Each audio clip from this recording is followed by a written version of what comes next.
लेकर आई हूँ आपके लिए प्राइमरी मेमोरी क्या होती है। इसके पहले वाली वीडियो में मैंने सारी मेमोरी के प्रकारों को बताया था कि कितने प्रकार की मेमोरी होती है। उसके बाद जितने भी वीडियो है मैं उनको डिस्क्राइब करूँगी आप लोगों को। तो इस वीडियो में मैं आप लोगों को बता रही हूँ कि प्राइमरी मेमोरी क्या होती है। एक्चुअली प्राइमरी मेमोरी को हम कई नामों से जानते हैं, जैसे semiconductor memory, primary memory, main memory और इंटरनल मेमोरी भी इसको कहा जाता है।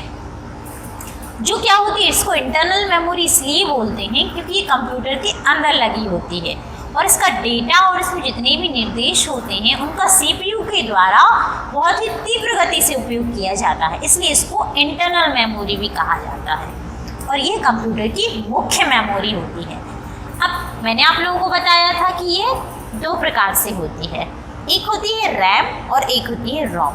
तो मैं यहाँ पर आप लोगों को रोम डिस्क्राइब करूँगी। सबसे पहले रोम का पूरा नाम होता है read only memory.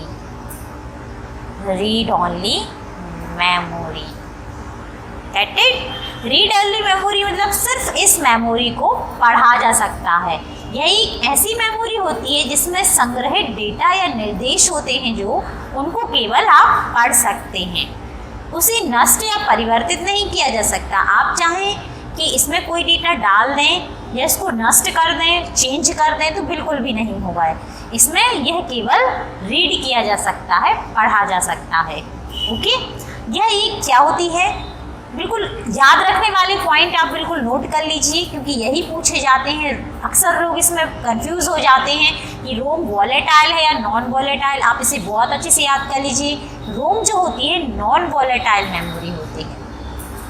Non volatile means यह एक स्थायी मेमोरी है, इसको स्थायी मेमोरी बोलते हैं, जिसका उपयोग कंप्यूटर में डेटा को स्थायी रखने के लिए किया जाता है।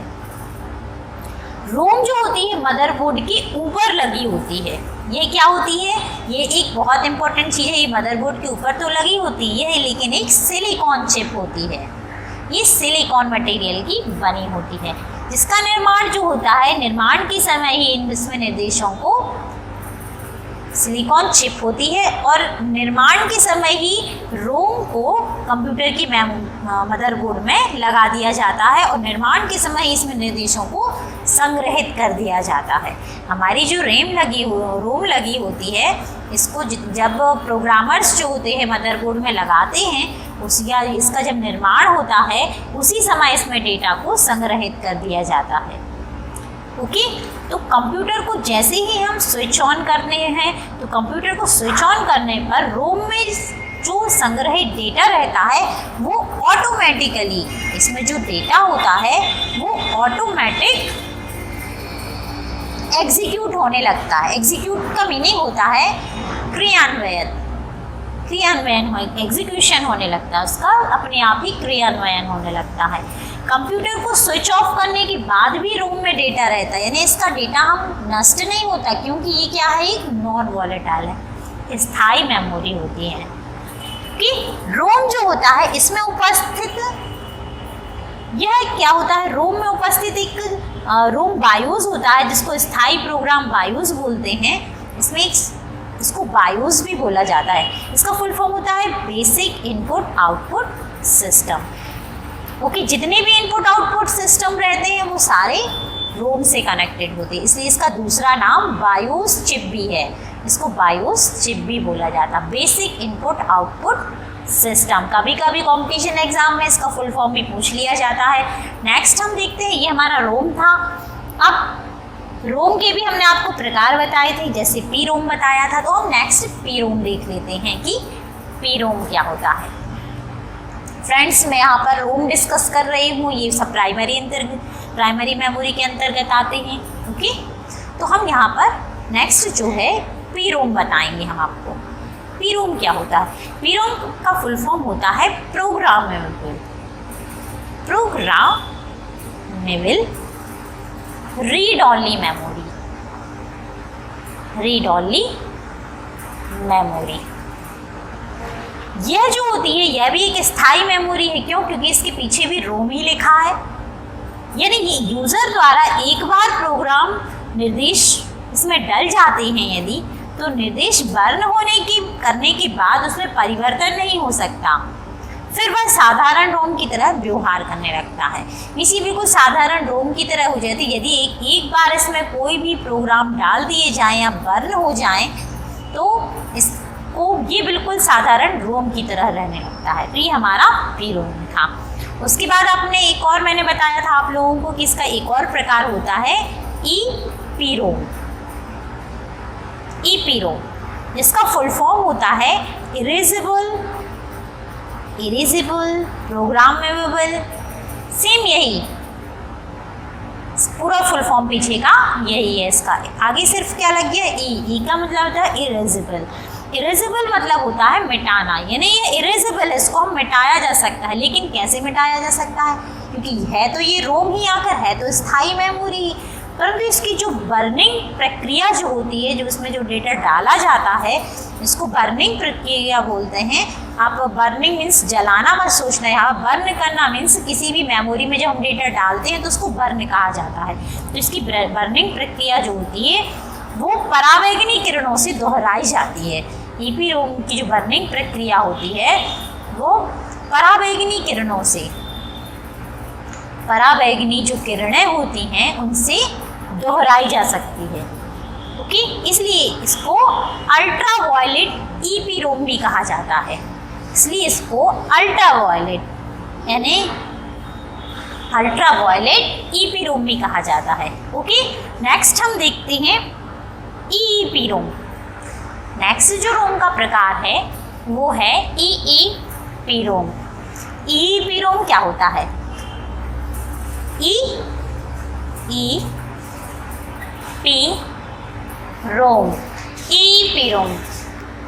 नेक्स्ट देख रहे थे हम डबल ईपीरोम, यानी इसका फुल फॉर्म होता है electrically erasable programmable read only memory. मैं यहाँ पर इसको डिस्क्राइब कर देती हूँ। Electrically erasable programmable read only memory. Get it? ये क्या होता है? ये भी एक स्थायी मेमोरी होती है। ओके, परंतु इसकी जो बर्निंग प्रक्रिया होती है, इसमें जो डेटा डाला जाता है वो विद्युत पल्स की सहायता से फिर से किया जा सकता है, यानी हम उसको मिटा के फिर से लिखा जा सकता है। लेकिन वो कैसे लिख सकते हैं हम? ओनली विद्युत पल्स की हेल्प से।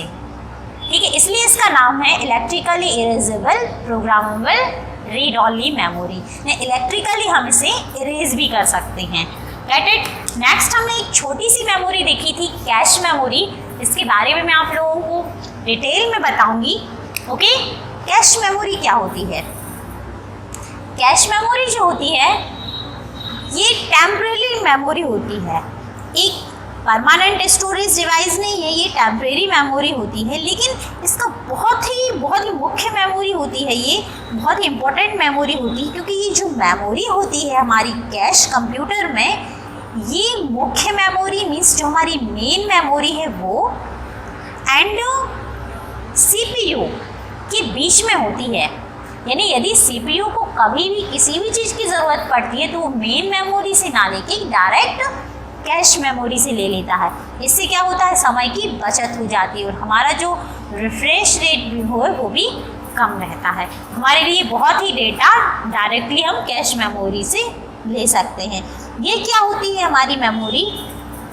जिसका बार बार उपयोग में आने वाला जो हमारा डेटा है वो क्या होता है? कैश मेमोरी में संग्रहित हो जाता है। हम कोई चीज़ ऐसी होती है जिसको हम गूगल पर सर्च करते हैं, बार बार सर्च करते हैं और वो हम देखते हैं कहाँ से आता है, यानी कहीं ना कहीं वो स्टोर रहता हो तो हमारी कैश मेमोरी में स्टोर हो जाता है। ओके, इससे क्या होता है? हमारी जो मुख्य मेमोरी होती है और जो प्रोसेसर होता है उसके बीच का जो गति अवरोध है, जो स्पीड है वो कम हो जाती है, मैंने स्पीड बढ़ जाती है और स्पीड के बीच में जो कुछ भी गड़बड़ हो रहा हो या नेटवर्क प्रॉब्लम जिनके कारण हमारे लिए स्पीड नहीं आ पाती तो वो भी कम हो जाती है।